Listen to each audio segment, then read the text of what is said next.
ተው በጣም የሚገርምኝ እንኳን አደረሳችሁ ብለን ጀምራለን።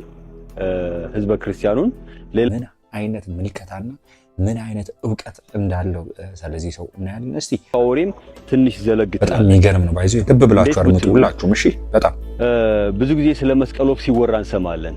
የመስቀል ወፍ በስነ ቃሎቻችን መሃል ታውቁታላችሁ። የመስቀል ወፍን ብዙዎቻችሁ ታውቁታላችሁ። እንደኔ ገጠር ያደጋችሁ ታውቃላችሁ ብዬ አስባለሁ። በሚያስገርም ሁኔታ ግን እንዲህ አይነት መረዳቶችን ለመረዳት እኔ ብዙ ማንበብና ብዙ ማወቅ ይጠበቅብናል ብዬ አስባለሁ።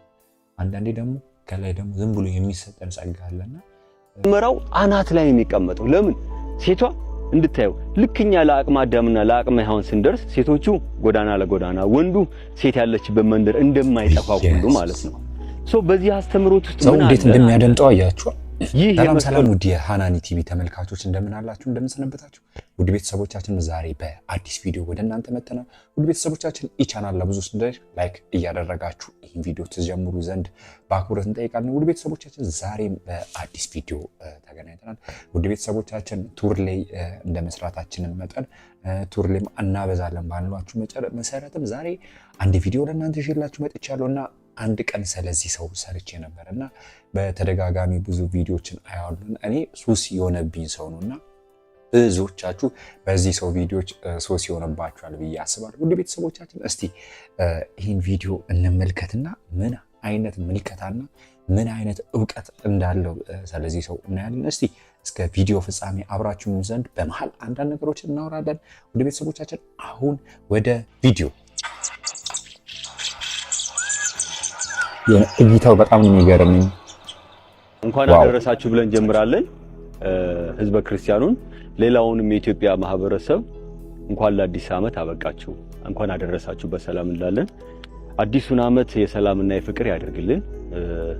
ሰላም ዋጋው ብዙ ነውና ስለዚህ አንድ ደስ የሚል ሐሳብ እናወራ። ከዳገቷ ወሬም ትንሽ ዘለግታ በጣም የሚገርም ነው። ባይዞ ልብ ብላችሁ አድምጡ ሁላችሁም። እሺ በጣም ብዙ ጊዜ ስለ መስቀል ወፍ ሲወራ እንሰማለን። የመስቀል ወፍ በስነ ቃሎቻችን መሃል ታውቁታላችሁ። የመስቀል ወፍን ብዙዎቻችሁ ታውቁታላችሁ። እንደኔ ገጠር ያደጋችሁ ታውቃላችሁ ብዬ አስባለሁ። በሚያስገርም ሁኔታ ግን ብዙ ሰው የመስቀል ወፍን አያውቅም፣ አይቷት አያውቅም። የመሰለውን ነው። የመስቀል ወፍ ምን ትመስላለች ስላልችሁ ይቺን ትመስላለች፣ ይቺን ትመስላለች፣ ቀይ አይደለች ምናምን እንባባላለን። እንዴት እንደምታምር ዛሬ ስለ መስቀል ወፍ አንድ ጉዳይ እናውራ። ምንድነው? ሁለት አይነት እሳቤዎች አሉ። አንደኛው በክርስቲያን ምዕመናን በክርስቲያን አስተምህሮት ውስጥ የመስቀል ወፍ የሚባለው ወፍ ተፈጥሮ እግዚአብሔርና ራሱ ወፉ ባወቀው ለመስቀለ ክብሩ ሲል የመስቀል ወቅትን ጠብቆ የሚከሰት ወፍ ነው ብለው የሚናገሩ አባቶች አሉ። ብዙ ጊዜ ማስተውላችሁ ከሆነ ይህ ወፍ በጣም የሚታይበት ወቅት የሆነ አረዳዱ በጣም የሚገርምኝ እግዚአብሔር። በዚህ ምክንያት ከምን ጋር አገናኝተዋል? የመስቀል ወፍ መስቀል የሚከበርበት ወቅት ላይ ስለምናየው አሁንም አይታችሁ ከሆነ እኛ ደርሰን ከተመለስንበት በጉራጌ ማህበረሰብና የደቡብ ህዝብ በጣም አዘውትሮ ከሚያከብረው በዓል መካከል አንደኛው መስቀል ነው። ከሱ ስንመለስ ያገኘነው ወፍ እንደመሆኑ ያኔ ብዙ የመስቀል በዓላት ሰርቻለሁ እንደምታውቁት። ሁለተኛውና ሌላ ግርምት የሚጭረው በተለይ በተማረው ማህበረሰብ ወይ ደግሞ ሰኪዩላር በምንለው ማህበረሰብ የሚተነተን አንድ ትንተና አለ። እሱ ምንድነው? ይህ ወፍ ዓመቱ ሙሉ ጉያቸው ውስጥ ነው የሚከርመው ነው የሚሉት። ጉያቸው ውስጥ ይኖሩና ግን መስከረም በመጣ ጊዜ ለየት ብሎ የምታዩበት ባህሪ ይመስለኛል። አሁን በፊት ስናወራት እዚህ ብሏችሁ እንደሆነ አላውቅም። የጥንቱ አባታችን ወይ ደግሞ የጥንቱ ሰው የሚባለው አዳም ወይ ደግሞ በሙስሊም ማህበረሰብ አደም ግን ሰው በዚህ ልክ እንዴት ነው እንዲህ አይነት መረዳቶችን የሚያለኝ እውነት ሲባል በተለይ መጠየቅ ከወንድ ዘንድ ስለሆነ ወንዱ ወፍ ምን ይሆናል? ያ የነበለውን እንዴት የታደሉ ናቸው ከሱ ጋር የሚጓዙ ሰዎች በሌላ ከለር ተክቶ ተከሻው የወንድ ልጅ እንደሚሰፋ ድምፁ እንደሚጎረን ነው ጢም እንደሚያጠመው ሴቶች ቀስ እንደሚያዩት ሁላ ይህም ወፍ ለመታይ ሲል ምን ይሆናል? ድምፁ በጣም ስረግረግ ክንፎቹ በጣም የሚያምሩ ይሆንና አስተውላችሁ ከሆነ የሚቀመጠው ደግሞ ከሰብሎቹ ከዋናው ከላይ ነው። እዚህ ጋር የበቆሎ እሸት ነው ያለው አይደል? በቆሎ ነው። ከበቆሎ አዝመራው አናት ላይ የሚቀመጠው ለምን? ሴቷ እንድታየው ልክኛ ለአቅመ አዳምና ለአቅመ ሔዋን ስንደርስ ሴቶቹ ጎዳና ለጎዳና ወንዱ ሴት ያለችበት መንደር እንደማይጠፋው ሁሉ ማለት ነው። በዚህ አስተምሮት ውስጥ ምን እንዴት እንደሚያደምጠው አያችሁ።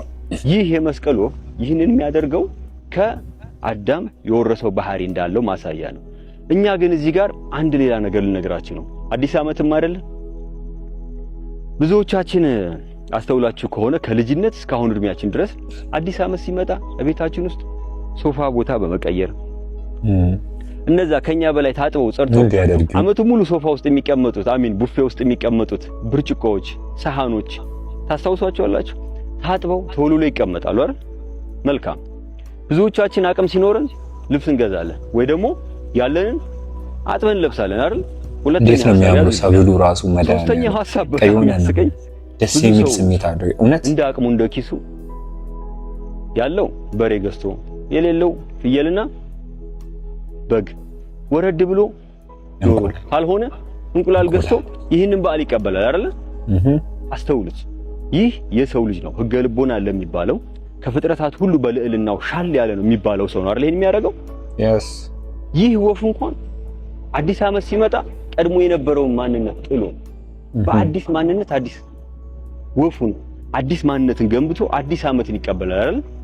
እውነተኛ የተባለው በየቤተ አስተምሮቶቻችን ሙስሊሙም ክርስቲያኑ አንድ ትምህርት አለ። ትልቅ መልእክት ነው። የእውነት ልባችን ውስጥ ያለውን ሐሳብ አጽድተናል። ቤታችን ውስጥ ያለውን ዕቃ ያጸዳል። የምር ቤቶቻችን ውስጥ የነበሩትን ሶፋዎች፣ ቤቶቻችን ውስጥ የነበረውን አልጋ፣ ቤታችን ውስጥ ያሉትን ዕቃዎች ስንቀይር አይምሮአችን ውስጥ ያለውን አስተሳሰብ ቀይረናል። ከዓመት ዓመት ወቅት ይፈራረቃል እንጂ አንድ አይነት ማንነት ይዘን እንሄዳለን አይደል? ምናልባት በክርስትና አስተምሮት አንድ ነገር አለ። አዲስ ዓመት ሲመጣ ሳይሆን የሰው ልጅ በሐዲስ ኪዳን ምን ይላል? የተከበረውን ሰውነታችሁን ምን አድርጉት ነው የሚለው? የተቀደሰ ነውና ስጋው ደሙን ተቀበሉ አይደለ? ወደ ልዕልና ሂዱ ነው የምንባለው አይደለ? በጣም በሚገርማችሁ ሁኔታ ብዙ ጊዜ አዲስ ዓመት ሲመጣ በግ አርደን፣ ፍየል አርደን፣ ሌላም ስጋ አርደን እንበላለን። ስጋው ደሙን የተቀበላለ። በእስልምናም ስትመጡ በአዲስ ዓመት አስተምህሮቶቻችሁ ውስጥ አዲስ ማንነት ለፈጣሪያችሁ የቀረበ ማንነት አምጡ የሚል ትምህርት እንዳለ እንጂ ሰውነታችሁን ቀይሩ፣ ቤታችሁን አስውቡ፣ ዱንያ ጋር ተጣበቁ የሚል አስተምሮት አለ። ስለዚህ ቢያንስ የሰው ልጅ በዚህ አእምሮ አስተምሮት በዚህ ልዕልናው መሃል ውስጥ እንዴት ነው እንኳን መማር ያቀተዋል? ያቺ ሁልጊዜ በተረቶቻችን መሃል ብዙ ነገር ሰው ጠፍቶብን ከርሞ ሲመጣ ምንድነው አንተ እንደ መስቀል ወፍ መረዳት ብለህ የምትጠፋው ምንላት ወፍ ይቺ ነች። እውነቱን ለመናገር ግን ይህ ወፍ አብዛኛውን ጊዜ አውድማችን መሃል ይላል። ያቺ አባባላ ሁላችንም ቤት ላይ ያለች። ይህ ዓመት ሲመጣ ግን አዲስ ዓመት ሲመጣ ሁልጊዜ ራሱን ቀይሮ በአዲስ መልክ ይገኛል። የዚህ ምስጢር ደግሞ ወደ ኋላ መለስ ስናደርገው ምናልባት ህዳር ላይ አብራችሁን የምትጓዙ ሰዎች የምናሳይሽ ምስጢር አለ። ህዳር ላይ ለምን የመራቢያ ጊዜው መስከረም ጥቅምት ላይ ያበቃና ህዳር ላይ እኛም አለን እንጓዛለን አብረን። የዛን ጊዜ ፈልገን የገባበት ገብተን አምጥተን እናሳያቸዋለን። ምስጢሩን ግን አሁን እንንገራችሁ፣ ቦታው ላይ እንደግምላችኋለን። እቺን ፓርት ስሟት ሁላችሁም። የምር በጣም ነው የምትጠቅመው ፓርት ናት። ትልቅ መልእክት ያለበት ሰው ሲጋባ አንድ ምስጢር አለ። ምን ይላል? ባልም ሚስቱን መሰለ፣ ሚስትም ባሏን መሰለ፣ አንድ አምሳል አንድ አካል ናቸው ይላል አይደል? ይህ ወፍ ሚስት ካገባ በኋላ ልጆች ከፈለፈሉ በኋላ በሚያስደንቃችሁ ሁኔታ ያንን ላባውን አርግፎ ሚስቱን ነው የሚመስለው። ምን ማለት ነው? ባልም ሚስቱን ይመስላል፣ ሚስትም ባሏን። ባልም ቤተሰቦችን ይተዋል፣ ሚስትም ቤተሰቦችን ይተዋል። ከባሏ ጋር ከሚስቷ ጋር ይጣመራል። ይህ ወፍ ከዛ በኋላ ማብረቅረቅ አያስፈልገው፣ መኳኳል አያስፈልገው፣ ድምፁ መስረቅረቅ አይጠበቅበት። ፈጣሪ ሊያስተምረን ሲል ልቦናችን ብርሃን እንዲሆን ከፈለግን ሁሌም ተፈጥሮ ማየት፣ ተፈጥሮ ማመሳጠር ትልቁ ግብራችን መሆን አለበት። የሰው ልጅ ከተፈጥሮ ብዙ ሊማረው የሚገባዋልና ካገባን በኋላ ለመታየት የምንወጣ ሰዎች፣ ካገባን በኋላ በየጎዳናው የምንሽከረከር ሰዎች እነማን ነን? ለምንድን ነው? እንዴት የሰው ልጅ ከወፍስ ያንሳል? ይህ አንደኛው ምስጢር ነው። ስለዚህ ስለሰማችሁን በጣም እናመሰግናለን። ይህ ከዳገቱ አውሬዎች መካከል አንደኛው ነው። ፈጣሪ ያክብርልን። አዎ አንተንም ፈጣሪ ያክብር። የእውነት በጣም ቆንጆ መልእክት ነው የተነገረንና እኔ በጣም ብዙ ጊዜ ደጋግሜ እሰማለሁ የእሱን እንትኖች። ምክንያቱም ብዙ ነገሮችን እማራለሁ ብዬ ስለማስብ ብዙ መረዳቶችን ብዙ እውቀቶችንም ስለመሸመት ስለምፈልግ፣ ምክንያቱም ነገ ላይ በጣም የሰፋ ስራ መስራትም ስለምፈልግ የቲቪ ፕሮግራሞች ላይም ጆይን ማድረግ ስለምፈልግና በጣም የሚገርም መረዳትና በጣም የሚገርም ጥናት ያለው ሰው ነው እና እኔ እንዲህ አይነት መረዳቶችን ለመረዳት እኔ ብዙ ማንበብና ብዙ ማወቅ ይጠበቅብናል ብዬ አስባለሁ። አንዳንዴ ደግሞ ከላይ ደግሞ ዝም ብሎ የሚሰጠን ጸጋ አለና እኔ ከሱ የሚጓዙ ሰዎች በጣም የታደላችሁ ናችሁ ብዬ አምናለሁ። ምክንያቱም በቃ ኢትዮጵያን እያየን ብዙ ነገርን እየተማርን ነውና የምንጓዘው በጣም እድለኞች ናችሁ ብዬ ነው ማስበው እና እኛም አንድ ቀን ይሄ በረከት ይደርሰናል ብዬ አስባለሁ። እኛ ትልቅ በረከት ነውና ብዙ ነገርን ኢትዮጵያን ማወቅም አንዳንድ በጣም ትንሽ ብለን የምናስባቸውን ነገሮችን ማወቅና መረዳት ማለት በጣም ትልቅ ነገር ነው። ምክንያቱም ብዙ ነገር ትልቅ ከሚባሉ ነገሮች አይደለም ብዙ ነገር የምንማሩት ትንሽ ከምናቸው ነገሮች በጣም ጥቂት ከምንላቸው ነገሮች ደግሞ የተሻሉ ነገሮችን ያማሩ ነገሮችን እንማራለን እና እንዲህ አይነት ጉዞዎችም እንዲህ አይነት ፕሮግራሞችም ሲሰናዳ ብዙዎቻችን ብናየው መሄድ ባንችልም እንኳን እንዲህ አይነት ቪዲዮዎችን ብንከታተልና ብዙ ነገር እንማራለን ብዬ አስባለሁ።